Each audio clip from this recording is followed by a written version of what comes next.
ہمارے چینل میں خوش آمدید۔ تو چلیے شروع کرتے ہیں آج کی کہانی۔ میری شادی کو 20 سال کا عرصہ گزر چکا تھا اور یہ وقت میں نے کانٹوں پر بسر کیا تھا۔ میرا شوہر بہت شکی مزاج طبیعت کا مالک تھا۔ اس کا بس چلتا تو وہ مجھ پر سانس لینے پر بھی پابندی عائد کر دیتا۔ میں نے اپنے شوہر کے شکی مزاج ہونے کے باوجود اس کے ساتھ 20 سال کا عرصہ ہنسی خوشی گزارا تھا، کیونکہ اس کے سوا میرے پاس اور کوئی چارہ بھی نہیں تھا۔ میرا میکہ اس قابل نہیں تھا کہ میں وہاں جا کر رہ سکوں۔ میرے ماں باپ شادی کے چند سالوں بعد یکی بعد دیگر فوت ہو چکے تھے۔ اس کے بعد میرے میکے پر میری دونوں بھابھیوں کا قبضہ تھا، اور میری دونوں بھابھیوں کو میرا میکے آنا بالکل بھی پسند نہیں تھا، بلکہ اگر میں کبھی مہینوں میں بھی اپنے میکے چلی جاتی تو وہ مجھے دیکھ کر منہ بنا لیا کرتی تھیں۔ انہیں میرا ماں باپ کے گھر آنا بھی گوارا نہیں تھا۔ وہ فوراً ہی مجھے دیکھ کر اپنے کمرے میں بند ہو جایا کرتی تھی۔ میں کچھ وقت کے لیے بھی اپنے گھر جا کر یہ سارے تماشے دیکھا کرتی تھی۔ جب تک میرے ماں باپ زندہ تھے میری بھابھیاں کچھ حد تک مجھے پوچھ لیا کرتی تھیں۔ جب میں گھر جاتی تو چائے پانی کا پوچھ لیا کرتی تھی اور چند گھنٹے میرے پاس بیٹھ جایا کرتی تھیں۔ مگر جب میرے ماں باپ کا انتقال ہو گیا تھا تو میری دونوں بھابھیوں کے تیور ہی بدل گئے تھے۔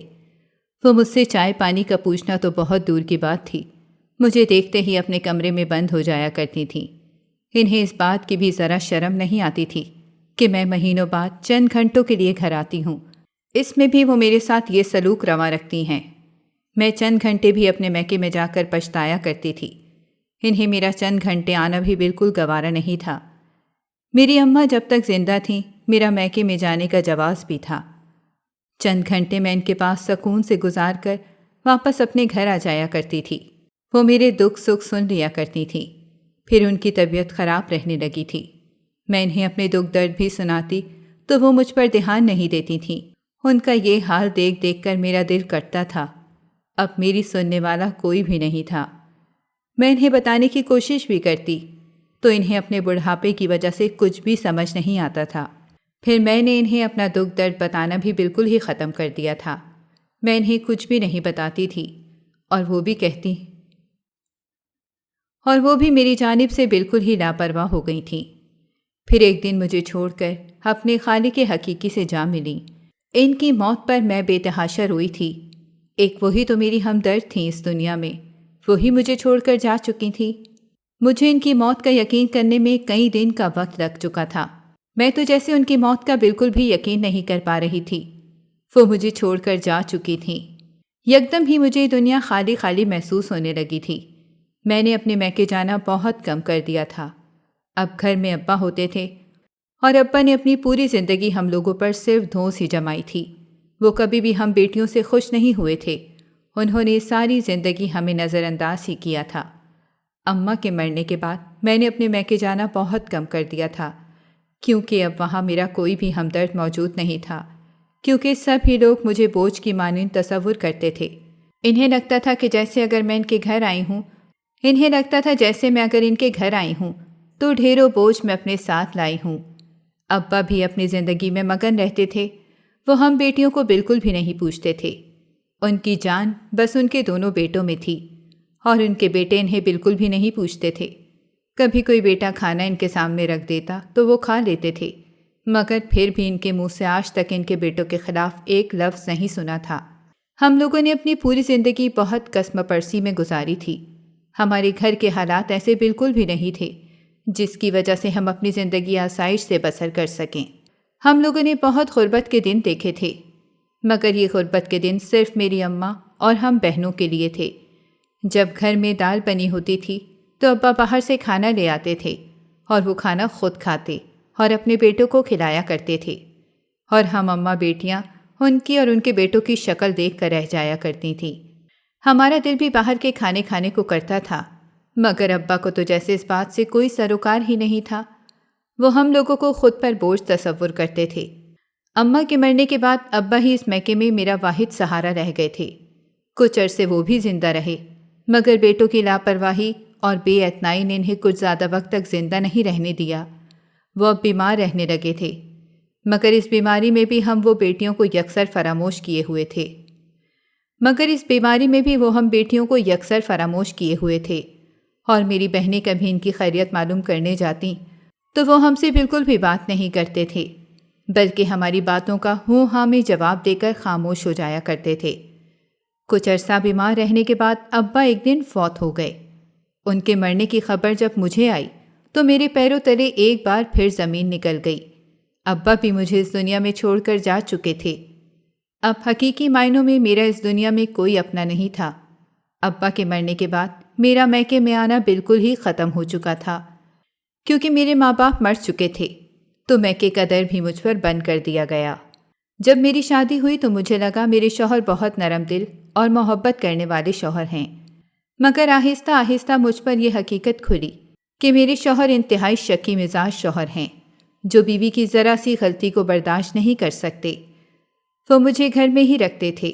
جب میرا دل گھر سے گھبرا جاتا اور میں ان سے کہیں باہر جانے کی فرمائش کرتی تو وہ میرے منہ پر صاف انکار کر دیتے تھے اور کہتے تھے انہیں بالکل بھی پسند نہیں ہے عورتوں کا گھر سے باہر جانا۔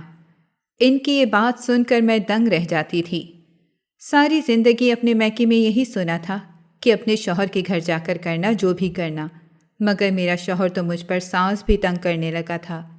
شادی کے کچھ عرصے بعد جب میں نے ان سے باہر جانے کی فرمائش کی تو کئی بار انہوں نے مجھے ٹالا، مگر جب میں نے ضد کی تو انہوں نے میری بات مان لی اور مجھے ساحل سمندر پر گھمانے لے گئے، مگر وہاں جا کر بھی بالکل ہی خاموش بیٹھے رہے، مجھ سے کوئی بات نہ کی۔ میں ان سے بات کرنے کی کوشش بھی کرتی تو وہ مجھے بالکل ہی خاموش کروا دیتے کہ کہیں میری آواز کوئی اور سن نہ لے۔ مجھے ان کی بات پر بہت حیرانی ہوتی تھی کہ میں ان سے گھر سے باہر بالکل بھی بات نہیں کر سکتی تھی کہ کہیں میری آواز کوئی اور نہ سن لے۔ انہوں نے کبھی بھی مجھے باہر سے کچھ بھی نہیں کھلایا تھا۔ مجھے کچھ بھی کھانے کے لیے نقاب ہٹانا پڑتا اور یہ بات میرے شوہر کو بالکل بھی منظور نہیں تھی کہ میں گھر سے باہر کھلے منہ جاؤں۔ اسی لیے انہوں نے آج تک مجھے باہر لے جا کر کچھ بھی نہیں کھلایا تھا۔ میں دوسروں کو دیکھتی کہ وہ لوگ کس طرح اپنی بیویوں کو اپنے ساتھ لیے جگہ جگہ گھومتے ہیں تو میرے دل میں بھی بہت ارمان اٹھتے تھے۔ میرا دل بھی چاہتا تھا کہ میں اپنے شوہر کے ساتھ باہر جاؤں، ان کے ساتھ گھوموں پھروں، اپنی زندگی کو اپنی مرضی کے مطابق جیوں، مگر میرے شوہر ایسے بالکل بھی نہیں تھے۔ ان کا بس چلتا تو وہ مجھے کبھی بھی گھر سے باہر بالکل بھی نہیں نکلنے دیتے۔ کبھی کبھی میں اپنی زندگی سے عاجز اور بیزار ہو جایا کرتی تھی کہ میں یہ کیسی زندگی جی رہی ہوں۔ مجھے سمجھ نہیں آتا کہ میرے شوہر میرے ساتھ ایسا کیوں کرتے ہیں، مگر اب مجھے اپنی زندگی کے ساتھ گزارا کرنا تھا۔ ایسے گھٹ گھٹ کر جینا مجھے بہت مشکل لگ رہا تھا، مگر اب مجھے ایسے آدمی کے ساتھ گزارا کرنے کے سوا اور کوئی بھی چارہ نہیں تھا۔ میں لوٹ کر اپنے میکے بالکل بھی نہیں آ سکتی تھی، کیونکہ میرے میکے میں میرے لیے بالکل بھی جگہ نہیں تھی، بلکہ اگر میری بھابھیوں کو اس بات کی بھنک بھی لگ جاتی تو وہ میرے جانے سے پہلے ہی اپنے گھر کے دروازے میرے منہ پر بند کر دیتی۔ جب ہی میں نے میکے میں اپنی عزت بنائے رکھی اور اپنی بھابھیوں کو اس بات کی بھنک بالکل بھی نہیں لگنے دی کہ میرے شوہر کیسے ہیں یا میں اسے شوہر کے ساتھ کیسے گزارا کر رہی ہوں، اب مجھے ہر حال میں گزارا کرنا ہی تھا۔ مجھے گھر میں کوئی بھی کھڑکی کھلی رکھنے کا حکم نہیں تھا، بھلے جتنی بھی گرمی ہو مجھے ہر حال میں اپنے کمرے کی کھڑکی بند رکھنی تھی، بلکہ در حقیقت میرے شوہر نے کمرے کی کھڑکی بند کر کے وہاں کیلیں ٹھوک دی تھیں تاکہ میں کمرے کی کھڑکی نہ کھول سکوں۔ سخت گرمی میں جب لائٹ چلی جایا کرتی تھی تو کمرے میں بالکل ہی اندھیرا چھا جایا کرتا تھا۔ مجھے اس اندھیرے میں بہت کوفت ہوتی تھی۔ جب میں اپنے شوہر سے کہتی کہ مجھے کمرے میں یہ اندھیرا اور گرمی برداشت نہیں ہوتی تو وہ میری بات ایک کان سے سن کر دوسرے کان سے نکال دیا کرتے تھے اور مجھ سے کہتے کہ اور بھی تو عورتیں ہیں جو گرمی اور اندھیرے میں گزارا کرتی ہیں، میں کوئی انوکھی تھوڑی ہوں، اور میں ان کی یہ بات سن کر اپنا سا منہ لے کر رہ جایا کرتی تھی۔ وہ مجھ سے بات ہی اس طرح سے کرتے تھے کہ مجھے اس سے آگے کچھ بھی بولنے کی ہمت ہی نہیں ہوتی تھی، کیونکہ انہوں نے کبھی بھی مجھ سے پیار سے بات نہیں کی تھی، بلکہ ہمیشہ ہی مجھ پر اپنا روب ڈالتے آئے تھے، اور میں ان کے اس روب کے سامنے کچھ کہنے کی ہمت ہی نہیں کر پاتی تھی۔ میرے شوہر کا مجھ پر اس قدر روب تھا کہ مجھ پر ہر وقت ان کی دہشت ہی سوار رہتی تھی۔ میں ان سے اپنے حق کے لیے بھی کچھ بول نہیں سکتی تھی۔ جیسا انہوں نے پہنا دیا پہن لیا کرتی تھی، جیسا بھی کھلا دیا پیٹ بھرنے کے لیے کھا لیا کرتی تھی۔ ان کے نزدیک اس سے زیادہ میری ان کی زندگی میں کوئی اہمیت نہیں تھی۔ بس مجھے گرمی کے 2 جوڑے بنا کر دے دیا کرتے تھے اور اسے بھی اپنی سب سے بڑی ذمہ داری تصور کیا کرتے تھے۔ اس سے زیادہ میری اور کوئی بھی ذمہ داری ان کے سر پر نہیں تھی۔ گھر میں جو دال روٹی بنتی تھی وہی کھا کر اپنا گزارا کر لیا کرتی تھی۔ اگر کبھی ان سے کوئی فرمائش بھی کر دیتی تو مجھے بری طرح جھاڑ دیا کرتے تھے۔ انہیں اس بات کی بھی کوئی شرم نہیں ہوتی تھی کہ میں ان کی بیوی ہوں۔ ان سے نہیں کہوں گی تو کس سے کہوں گی؟ میرے سسرال میں میری 2 نندیں بھی تھیں۔ جب نئی شادی کر کے اس گھر میں آئی تھی تو میری دونوں ہی نندیں غیر شادی شدہ تھیں، مگر دونوں نندوں کے مزاج میں زمین آسمان کا فرق تھا۔ ایک نند بہت ہی محبت کرنے والی اور خیال کرنے والی تھی، جبکہ دوسری نند بہت ہی اکھڑ مزاج تھی۔ وہ اپنے آگے کسی اور کو کچھ بھی تصور نہیں کرتی تھی۔ جب میں شادی کر کے گھر میں آئی تو اس کے نخرے 7ویں آسمان کو گھورتے تھے۔ وہ اکثر مجھ سے بھی بدتمیزی کر جاتی تھی اور اس کے بعد بدتمیزی کرنے پر اسے کوئی بھی کچھ نہیں کہتا تھا۔ جب میں اپنے شوہر سے اس کی حرکتوں کی شکایت کرتی تو وہ مجھے یہی کہتے تھے کہ میں برداشت کروں اور اسے پلٹ کر جواب نہ دوں۔ جب کبھی کبھی میری ہمت جواب دیتی تو میں بیٹھ کر رونے لگتی تھی، مگر میرے آنسوؤں کا بھی کسی پر کوئی اثر نہیں ہوتا تھا۔ میں رو دھو کر خود ہی چپ ہو جایا کرتی تھی۔ میرے شوہر پر بھی میرے آنسوؤں کا کوئی اثر نہیں ہوتا تھا، بلکہ وہ یہی کہتے تھے، سسرال میں یہ سب برداشت کرنا بہو کا فرض ہوتا ہے۔ مجھے صبح سویرے اٹھ کر پورے سسرال کو ناشتہ دینا پڑتا تھا اور اسے میرا فرض سمجھتے تھے۔ یہ لوگ جیسے مجھے ہر حال میں نبھانے ہی تھے۔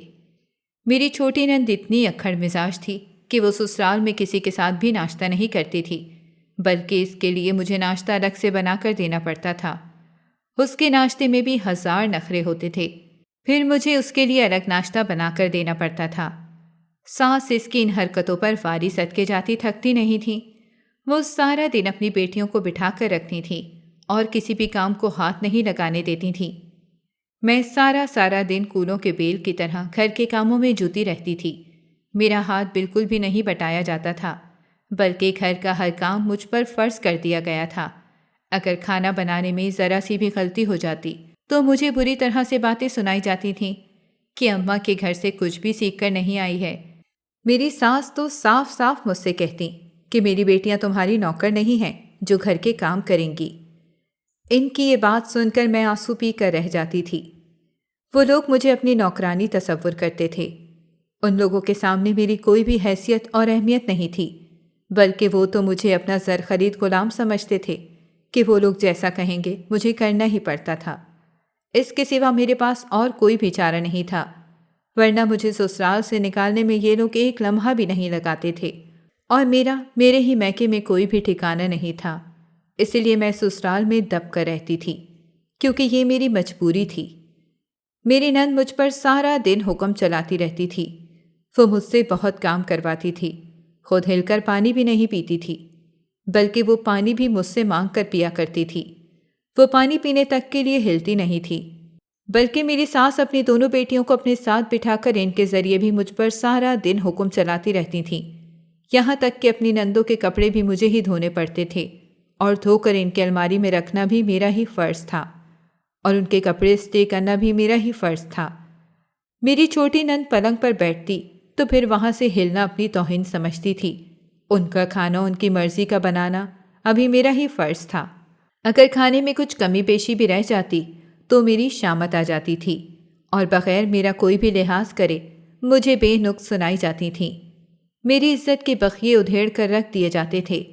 میرے شوہر بھی خاموشی سے سب کچھ بیٹھ کر سنتے رہتے تھے، میری حمایت میں ایک لفظ بھی نہیں کہتے تھے۔ اگر میں کبھی تنگ آ کر ان سے کسی کی بھی شکایت کر دیتی تو وہ مجھے ہی ٹوک دیتے تھے کہ مجھے ان سے کسی بھی بات کی شکایت کرنے کی کوئی بھی ضرورت نہیں ہے، اور میں اپنا دل محسوس کر رہ جاتی تھی۔ میری شوہر تو مجھ سے بالکل ہی لاپرواہ تھے۔ انہیں اس بات سے کوئی بھی غرض نہیں تھی کہ مجھے کہاں درد ہے، میں کتنی تکلیف میں مبتلا ہوں، یا میں مر بھی رہی ہوں یا جی رہی ہوں۔ اس بات سے میرے شوہر کو کوئی لینا دینا نہیں تھا۔ ان کی نظر میں میری کوئی بھی وقت، حیثیت اور اہمیت نہیں تھی۔ میں سسرال میں اپنی زندگی بہت سسک کر گزار رہی تھی۔ مجھے ایسا لگنے لگا تھا جیسے میری کوئی عزت ہی نہیں ہے، جس کا جب بھی دل چاہتا ہے مجھے پل میں بے عزت کر کے رکھ دیتا تھا۔ میرے سسرال والوں کی نظر میں میری حیثیت بالکل ایک نوکرانی جیسی تھی۔ مجھے اس گھر میں بہو کا رتبہ کبھی ملا ہی نہیں تھا۔ میری چھوٹی نند بلا کی کام چور اور زبان دراز تھی۔ وہ نہ صرف میری ساس کو میرے خلاف بھڑکاتی تھی بلکہ میرے شوہر کو بھی میرے خلاف بھڑکاتی تھی۔ وہ دونوں ہی مجھ پر اس وجہ سے غصہ ہوتے رہتے تھے اور میں خاموشی سے سب کا غصہ سنتی رہتی تھی۔ سب لوگ مجھ سے کسی بے زبان جانور کی طرح سلوک کرتے تھے۔ یہ لوگ مجھے انسان سمجھتے ہی نہیں تھے بلکہ ایک ایسا جانور سمجھتے تھے جس پر جتنا بھی بوجھ لاد دیا جائے وہ سارا بوجھ اٹھا لے گا اور مجھے کوئی بھی پریشانی اور دقت نہیں ہوگی۔ بس یہی سوچ کر میں سسرال میں گزارا کرتی رہتی تھی کہ میرا اس کے سوا اور کوئی بھی ٹھکانہ نہیں ہے۔ میری شادی کے بعد یکے بعد دیگر 3 بچے پیدا ہو گئے تھے، مگر اب تک گھر میں میری حیثیت وہی تھی۔ میری بڑی نند کی شادی کر دی گئی تھی۔ وہ اپنے گھر میں بہت خوش و خرم تھیں کیونکہ اس کی عادت بھی بہت اچھی تھی۔ وہ گھر میں بھی میرا بہت خیال رکھتی تھی اور اپنی شادی کے بعد اس نے اپنے سسرال والوں کا دل بہت ہی جلد جیت لیا تھا اور ان لوگوں میں ایسے گھل مل گئی تھی جیسے انہی کے خاندان کا حصہ ہو۔ مجھے اسے خوش دیکھ کر بہت خوشی ہوتی تھی۔ بڑی نند کی شادی کے بعد میری چھوٹی نند مزید زبان دراز ہو گئی تھی۔ اس نے مجھے تنگ کرنے میں کوئی بھی کسر نہ چھوڑی۔ میں اس کی وجہ سے 8 آنسو روتی تھی اور وہ مجھے رلا کر بہت خوش ہوتی تھی۔ بڑی نند کی شادی کے کچھ عرصے بعد میری چھوٹی نند کا بھی رشتہ آ گیا اور یوں اس کی بھی شادی کر دی گئی۔ مگر شادی کے 1 مہینے بعد ہی اس کے گھر میں روز روز لڑائی جھگڑے ہونے لگے۔ اس کی عادت ہی نہیں تھی کسی کو برداشت کرنے کی۔ جب ہی وہ سب سے لڑنے جھگڑنے لگی اور اپنے الگ گھر کا مطالبہ کرنے لگی۔ میرے شوہر اور ساس نے جا کر اسے بہت سمجھایا مگر وہ کسی بھی طرح سمجھ کے نہیں دے رہی تھی۔ چھوٹی نند کی شادی کے بعد 1 مہینہ ہی صرف پرسکون گزرا تھا اور یہ مہینہ بھی یوم پرسکون گزر گیا کہ اس کی شادی کے شروع دنوں میں کسی کام کو ہاتھ نہیں لگایا تھا۔ جب اس پر گھر کے کاموں کی ذمہ داری پڑی تو اس کے 14 طبق روشن ہو گئے کیونکہ اس نے کبھی گھر میں ہل کر پانی بھی نہیں پیا تھا، اور اب جب اس پر سارے گھر کی ذمہ داری آن پڑی تو وہ بوکھلا گئی اور گھر کا کوئی کام کرنے سے صاف صاف انکار کر دیا۔ اس نے کہہ دیا تھا کہ وہ گھر کا کوئی بھی کام نہیں کرے گی کیونکہ اس کے بس کی بات بالکل بھی نہیں ہے۔ حالانکہ اس کے سسرال میں کوئی اتنے لوگ بھی نہیں تھے مگر اس کو کوئی بھی کام کرنا بوجھ ہی لگتا تھا۔ اسے لگتا تھا کہ اگر وہ گھر کے کوئی کام کرے گی تو اس کے ہاتھ خراب ہو جائیں گے یا پھر چولہے کے سامنے کھڑے ہو کر اس کی جلد جھلس جائے گی۔ اسے یہ بات بالکل بھی سمجھ نہیں آتی تھی کہ سسرال میں رہ کر کام کرنا پڑتا ہے، مگر وہ تو جیسے کسی اور ہی دنیا میں جی رہی تھی۔ وہ گھر کے کوئی بھی کام کرنے کو اپنی توہین سمجھتی تھی اور اسے یہ بات کوئی بھی نہیں سمجھا سکتا تھا۔ سسرال میں کام کرنے سے ہی عزت ہوتی ہے اور یہ بات اس کی سمجھ میں بالکل بھی نہیں آتی تھی۔ ابھی اس کی شادی کو چند سال ہی گزرے تھے کہ اس کے گھر میں لڑائیاں دن رات ہونے لگی تھیں۔ وہ سسرال سے الگ ہونے پر دن رات اپنے شوہر پر زور دیتی رہتی تھی مگر اس کا شوہر اس بات کے حق میں بالکل بھی نہیں تھا۔ وہ اپنے بوڑھے ماں باپ کو چھوڑ کر الگ ہو جائے۔ جب ہی دن رات اس کے گھر میں لڑائیاں ہونے لگی تھیں اور اس کا شوہر بلڈ پریشر کا مریض بن چکا تھا اور اسے ایک بار دل کا دورہ بھی پڑ چکا تھا، مگر میری چھوٹی نند پر اس بات کا کوئی بھی اثر نہیں ہوتا تھا۔ اسے اپنے شوہر کی طبیعت کی بالکل بھی کوئی پرواہ نہیں تھی بلکہ وہ اپنی منمانی کرنے کو اپنا حق سمجھتی تھی۔ میرے شوہر اور ساس اسے بہت سمجھاتے تھے کہ اس قدر ضد اور ہٹ دھرمی ٹھیک نہیں ہے، مگر وہ سب کی باتیں ایک کان سے سن کر دوسرے کان سے نکال دیا کرتی تھی۔ وہ ان لوگوں میں سے تھی جو لوگ صرف اپنی ہی پرواہ کرتے تھے۔ اسے اپنے شوہر کی طبیعت اور صحت کی کوئی پرواہ نہیں تھی۔ اب اس کا شوہر دن رات بیمار رہنے لگا تھا اور میری نند اپنی ہی زندگی میں مگن رہتی تھی۔ ایک رات اس کے شوہر کو دل کا دورہ پڑا تو اسے سب لوگ ہسپتال لے کر چلے گئے۔ وہ کئی دن تک ہسپتال میں رہا اور نند اپنے سسرال سے میکے میں آ کے بیٹھ گئی تھی کہ وہاں شوہر کی بیماری کی وجہ سے اس کی نیندیں پوری نہیں ہو رہی ہیں۔ یہ سب دیکھ کر مجھے بہت حیرت ہوئی مگر میں اسے کچھ بھی نہیں کہہ سکتی تھی کیونکہ اسے کچھ بھی کہنا اپنی شامت خود لانے کے برابر تھا۔ اسی لیے میں اس معاملے سے بالکل ہی خاموش ہی رہی۔ جب تک اس کا شوہر ہسپتال میں رہا وہ اپنے میکے میں رہی اور اپنے شوہر سے اسپتال ملنے بھی صرف 1 دن گئی کیونکہ اسے اسپتال کا ماحول پسند نہیں آتا تھا اور وہاں جا کر اس کا دل مت لاتا تھا۔ اسی لیے وہ اپنے شوہر سے ملنے صرف 1 بار ہی ہسپتال گئی، پھر اس نے پلٹ کر اپنے شوہر کی طبیعت پوچھنا بھی گوارا نہیں کیا۔ مجھے اس کی ساری حرکتیں دیکھ دیکھ کر حیرت ہوتی رہتی تھی کیونکہ یہ حرکتیں گھر بسانے والی بالکل بھی نہیں تھیں۔ خیر اس کا شوہر ہسپتال سے گھر آ گیا تو اپنے گھر واپس چلی گئی، مگر گھر جاتے ساتھ ہی اس نے دوبارہ اپنے شوہر سے لڑنا شروع کر دیا۔ اس نے یہ بھی نہیں سوچا کہ ابھی اس کے شوہر کو دل کا دورہ پڑا ہے، اس سے لڑائی جھگڑا کرنا اس کی ہی صحت کے لیے خراب ہو سکتا ہے۔ مگر اس نے ایک پل کے لیے بھی یہ سب نہیں سوچا اور گھر جاتے ہی اس کے ساتھ جھگڑنا شروع کر دیا۔ ابھی اس کے شوہر کی طبیعت اتنی ٹھیک نہیں تھی کہ اس سے جھگڑنا چاہیے، مگر اس نے اس بات کا لحاظ بالکل بھی نہیں کیا۔ اس کے شوہر کی طبیعت اس جھگڑے سے خراب ہونے لگی اور اس کو دوبارہ دل کا دورہ پڑ گیا اور وہ دوبارہ سے ہسپتال میں داخل ہو گیا۔ مگر اس بار یہ دورہ نند کے شوہر کے لیے جان لیوا ثابت تھا اور وہ یہ دل کا دورہ بالکل بھی برداشت نہیں کر سکا اور اپنی جان کی بازی ہار گیا۔ یہ ہمارے گھر کی جوان موت تھی۔ اس کی موت پر ایک ایک آنکھ اشکبار تھی۔ کسی کو بھی یقین نہیں تھا کہ ہمارے بیچ سے ایک ہنستا کھیلتا شخص یوں جا سکتا ہے، مگر یہ انہونی ہو گئی تھی اور کسی کو بھی اس بات کا بالکل بھی یقین نہیں ہو رہا تھا۔ شوہر کے انتقال کے بعد نند دوبارہ سے اپنے میکے آ چکی تھی۔ اس نے گھر آتے ہی اپنی وہی حرکتیں کرنا شروع کر دیں۔ اس نے مجھے ہر طرح سے تنگ کرنا شروع کر دیا، مگر اس بار بھی میں نے صبر سے کام لیا۔ مگر اس بار میری نند کے تیور ہی کچھ الگ تھے۔ وہ سارا دن فون پر باتوں میں لگی رہتی تھی۔ اگر اسے کوئی بھی کام کہہ دیا جاتا تو وہ منہ بنا لیتی یا مجھے صاف صاف جواب دے دیتی کہ وہ یہ کام نہیں کر سکتی، بلکہ اپنے سارے کام بھی میرے سر پر مار دیا کرتی تھی، اور اس کی یہ ساری باتیں میں خاموشی سے برداشت کر رہی تھی۔ میری نند پورا دن فون پر لگی رہتی تھی۔ جب کوئی دیکھتا تو وہ فوراً ہی فون رکھ دیا کرتی تھی۔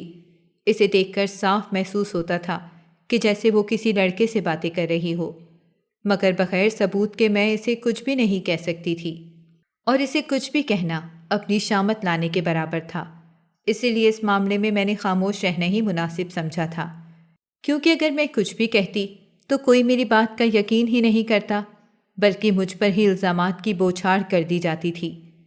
میری نند راتوں کو اٹھ کر فون پر بات کرتی تھی اور اسے کوئی روکنے ٹوکنے والا بھی موجود نہیں تھا۔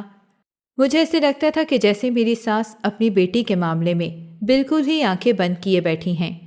انہیں اس کی یہ ساری حرکتیں دکھائی نہیں دیتی تھیں، بلکہ وہ ہر آئے گئے کے سامنے یہ جتاتی رہتی تھیں کہ ان کی بیٹی کتنی بیچاری ہے۔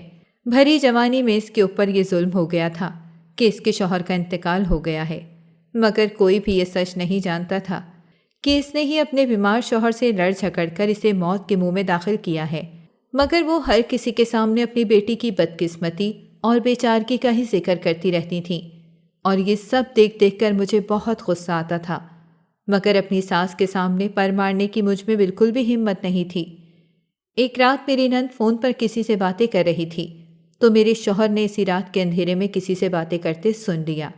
تو اسی وقت میرے شوہر نے گھر میں ایک ہنگامہ مچا دیا تھا اور اپنی بہن کو یہ سب حرکتیں کرنے سے سختی سے منع کر دیا تھا، مگر وہ تو جیسے یہ سب سن کر پٹری سے اکھڑ گئی اور اپنے بھائی سے لڑنے جھگڑنے لگی اور صاف صاف کہہ دیا کہ یہ اس کی زندگی ہے، وہ جیسے چاہے ویسے ہی اپنی زندگی گزارے گی۔ میرے شوہر بھی مزاج کے بہت سخت تھے۔ انہوں نے بھی واضح لفظوں میں اس سے کہہ دیا کہ وہ اگر اس گھر میں بے غیرتی کرے گی تو وہ اسے اس گھر سے چلتا کر دیں گے، مگر میری نند پر یہ سب سن کر بھی کوئی خاطر خواہ اثر نہیں ہوا۔ وہ اپنے بھائی کی شدید مخالفت کے باوجود بھی دن رات فون پر لگی رہتی تھی، اور اسے شہ دینے والا اور کوئی نہیں تھا بلکہ میری ساس ہی تھیں۔ انہیں اپنی بیٹی کی کوئی بھی غلطی نظر نہیں آتی تھی، بلکہ اس معاملے میں بھی انہوں نے اپنے بیٹے کو ہی ڈانٹا تھا کہ انہیں اپنی بہن سے ایسی بات بالکل نہیں کرنی چاہیے تھی۔ مجھے یہ سب دیکھ کر بہت حیرت ہوئی کہ کوئی کیسے آنکھوں دیکھا جھٹلا سکتا ہے، جبکہ میری ساس اس کی ساری حرکتیں اور کرتوت دیکھ رہی تھیں، مگر جیسے وہ اس معاملے میں اپنی آنکھیں مکمل طور پر بند کیے بیٹھی تھیں۔ میرے شوہر نے اپنی بہن سے بات کرنی مکمل طور پر بند کر دی تھی، اور ساس اس معاملے میں بھی مجھے ہی قصوروار ٹھہراتی تھیں کہ میں نے ہی ان کے بیٹے کو ان کی بیٹی کے خلاف بھڑکایا ہے، جبکہ وہ اچھے سے جانتی تھیں کہ جس وقت میرے شوہر نے اپنی بہن کو فون پر باتیں کرتے ہوئے دیکھا تھا اس وقت میں سو رہی تھی۔ مجھے کسی بھی بات کا کوئی علم نہیں تھا، تو میں کیسے اس وقت اپنے شوہر کو بھڑکا سکتی تھی؟ اور میری ساس یہ بات بہت اچھے سے جانتی تھیں کہ میرے شوہر کسی بھی معاملے میں میری کوئی بھی بات نہیں سنتے ہیں۔ مگر پھر بھی اپنے دل کی تسلی کے لیے انہوں نے مجھے ہی مورود الزام ٹھہرایا اور مجھے بات بات پر باتیں سناتی رہتی تھیں۔ ایک دن میرے شوہر معمول کے مطابق اپنے کام پر گئے تھے اور شام تک شہر کے حالات بہت خراب ہو گئے۔ ہر طرف افراتفری کا سما تھا، ہر کوئی اپنی جان بچانے کی کوشش میں لگا ہوا تھا۔ ایسے میں میرے شوہر گھر جانے کے لیے نکل کھڑے ہوئے۔ انہوں نے وہیں رہ کر حالات بہتر ہونے کا انتظار نہیں کیا اور وہ ان خراب حالات میں اندھی گولی کا نشانہ بن گئے۔ یوں میرا گھر پل میں ہی اجڑ گیا۔ اس پوری رات میرے شوہر گھر نہیں آئے تھے۔ وہ رات میں نے کانٹوں پر گزاری تھی اور صبح ہوتے ہی یہ اندوناک خبر مجھے ملی کہ میرے شوہر مجھے اور میرے بچوں کو بے آسرا کر کے اس دنیا سے جا چکے ہیں۔ اب اصل معنوں میں اس بھری دنیا میں بے آسرا ہوئی تھی، مگر اللہ بہت رحیم ہے۔ اب بھی میرے پاس میرے بچوں کا سہارا اور آسرا موجود تھا۔ میں نے اپنے سسرال میں ہی رہنے کو ترجیح دی کیونکہ یہ گھر میرے شوہر کا تھا اور میکے میں میرا کوئی آسرا نہیں تھا۔ شوہر کی آنکھیں کیا بند ہوئیں۔ نند نے اپنے پرپرزے نکالنے شروع کر دیے۔ پہلے وہ صرف فون کی حد تک تھی، اب اس نے ایک لڑکے کو چوری چھپے گھر بھی بلانا شروع کر دیا تھا، کیونکہ جس بھائی کا اسے ڈر تھا اب وہ اس دنیا میں موجود نہیں تھا، تو اب اسے کسی کا بھی ڈر نہیں رہا تھا۔ اور جہاں تک میری ساس کی بات تھی، وہ تو اپنی بیٹی پر اندھا یقین کرتی تھیں۔ ان کے نزدیک ان کی بیٹی کبھی کوئی غلط حرکت کر ہی نہیں سکتی تھی۔ اس بات کی مجھے بالکل بھی خبر نہیں تھی کہ نند کسی لڑکے کو گھر بلاتی ہے۔ مجھے روز دوپہر میں سونے کی عادت تھی اور اس نے میری عادت سے فائدہ اٹھایا۔ وہ دوپہر کے وقت کسی لڑکے کو گھر بلانے لگی۔ اس بات کا پتہ مجھے اس دن چلا جب گرمی کی وجہ سے میری آنکھ کھل گئی۔ مجھے شدت سے پیاس لگی تھی اور کمرے میں پانی نہیں تھا۔ میں پانی پینے کے لیے اٹھ کر باہر آئی تو نند کے کمرے سے ہنسنے کی آوازیں آ رہی تھیں، جبکہ اس وقت میری ساس بھی اپنے کمرے میں سو رہی تھیں۔ مجھے تجسس ہوا تھا اس وقت گھر میں کون آ گیا جس کے ساتھ میری نند اس قدر ہنس ہنس کر باتیں کر رہی ہے۔ میں نے کمرے میں جانا مناسب نہیں سمجھا اور دروازے کی جھری سے جھانکنا مناسب سمجھا، کیونکہ دروازے کی جھری ہلکی سی کھلی ہوئی تھی۔ جب میں نے دروازے کی جھری سے جھانکا تو میرے اوسان ہی ختم ہو گئے اور مجھے اس بات کا یقین نہیں آیا کہ جو کچھ بھی میری آنکھیں دیکھ رہی ہیں وہ حقیقت ہے یا نہیں۔ میں فوراً اپنے منہ پر ہاتھ رکھ کر 2 قدم پیچھے ہوئی تھی۔ نند کے کمرے میں کوئی لڑکا موجود تھا اور میری نند اس سے ہی اس قدر ہنس ہنس کر باتیں کر رہی تھی۔ میں فوراً ہی الٹے پاؤں اپنے کمرے کی جانب دوڑی۔ میرے ہاتھ پاؤں پھول چکے تھے۔ یہ سب کچھ جانے گھر میں کتنے عرصے سے ہو رہا تھا اور مجھے اس بات کی بالکل بھی کوئی خبر ہی نہیں تھی، اور اگر آج مجھے معلوم بھی ہو گیا تھا تو میں کچھ کر ہی نہیں سکتی تھی۔ اگر نند اس بات سے مکر جاتی کہ اس نے ہی اس لڑکے کو گھر بلایا ہے تو میں کچھ بھی نہیں کر سکتی تھی، بلکہ وہ الٹا مجھ پر ہی الزام دھر دیتی۔ اسی لیے میں نے اس معاملے میں چپ رہنا ہی مناسب سمجھا اور کسی سے کچھ نہ کہا۔ اب مجھے روز کھوج لگ گئی اور میں اپنی نند کی کھوج میں رہنے لگی۔ میں نے دوپہر میں سونا بھی بالکل ترک کر دیا تھا، اور جب میں نے غور کیا تو معلوم ہوا کہ وہ لڑکا روز اس گھر میں چھپ کر آتا ہے اور پھر چلا بھی جاتا ہے۔ میں اس عذاب سے جان نہیں چھڑا سکتی تھی اور اس گھر کے سوا میرا کوئی آسرا بھی نہیں تھا۔ اگر کچھ بھی کہتی تو اس گھر سے نکال دی جاتی، اور چپ رہتی تو جل کر کچھ بھی ہو سکتا تھا۔ ابھی میں اس معاملے میں سوچ ہی رہی تھی اور کسی نہج پر نہیں پہنچی تھی، تبھی ایک دن میں گھر کی صفائی کر رہی تھی۔ اسی وقت گھر میں کوئی موجود نہیں تھا۔ تبھی ایک لڑکا گھر میں گھس آیا۔ میں اسے دیکھ کر پریشان ہو گئی۔ میں پہچان گئی تھی کہ یہ وہی لڑکا ہے جو نند سے ملنے آتا ہے۔ آج بھی یہ چھپ کر نند کے کمرے میں جا رہا تھا، مگر اچانک ہی میں سامنے آ گئی۔ اس نے خلیص نظروں سے میری طرف دیکھا۔ ابھی وہ مجھ پر غلط نگاہ ڈالتا، میں نے فوراً ہی آیت الکرسی کا ورد کرنا شروع کر دیا۔ مجھے ہر حال میں اس لڑکے سے اپنی عزت بچانی تھی، کیونکہ اس کی آنکھوں میں چھپی شیطانیت کو میں پہچان گئی تھی۔ تبھی میں بہت خوفزدہ ہو گئی تھی اور آیت الکرسی پڑھنی شروع کر دی تھی۔ وہ لڑکا میری جانب بڑھ رہا تھا، کیونکہ وہ سمجھ رہا تھا کہ گھر میں کوئی موجود نہیں ہے۔ میں سمجھ گئی تھی کہ آج اس سے میری عزت کوئی نہیں بچا سکتا، مگر پھر وہ ہوا جو دیکھ کر میں سجدہ ریز ہو گئی۔ اسی وقت میری بڑی نند اور نندوئی گھر میں داخل ہوئے، کیونکہ دروازہ کھلا ہوا تھا۔ وہ لڑکا ان لوگوں کو دیکھ کر گھبرا گیا اور فوراً ہی گھر سے بھاگنے لگا، مگر نندوئی نے اسے فوراً ہی پکڑ لیا۔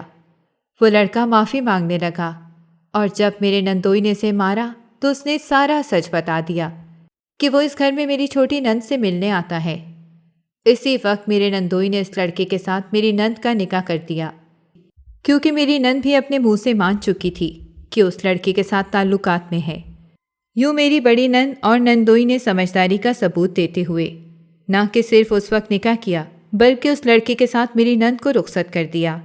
میری نند گھر سے رخصت ہوئی تو ہی سکون کی سانس لی، کیونکہ روز روز ڈر کی سولی پر لٹکے میں تھک چکی تھی۔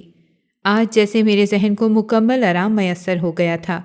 میری ساس بھی بالکل چپ تھیں، کیونکہ انہیں اندازہ ہو گیا تھا کہ اب ان کی بیٹی کی غلطیوں پر مزید پردہ نہیں ڈالا جا سکتا، اسی لیے انہوں نے خاموش رہنے کو ہی ترجیح دی۔ اگر آپ کو ہماری کہانی پسند آئی ہو تو ہمارے چینل کو لائک کریں اور سبسکرائب کر دیں۔ بیل نوٹیفیکیشن کو بھی آن کر دیں تاکہ ہماری آنے والی ہر مزیدار کہانی آپ کو وقت پر ملتی رہے۔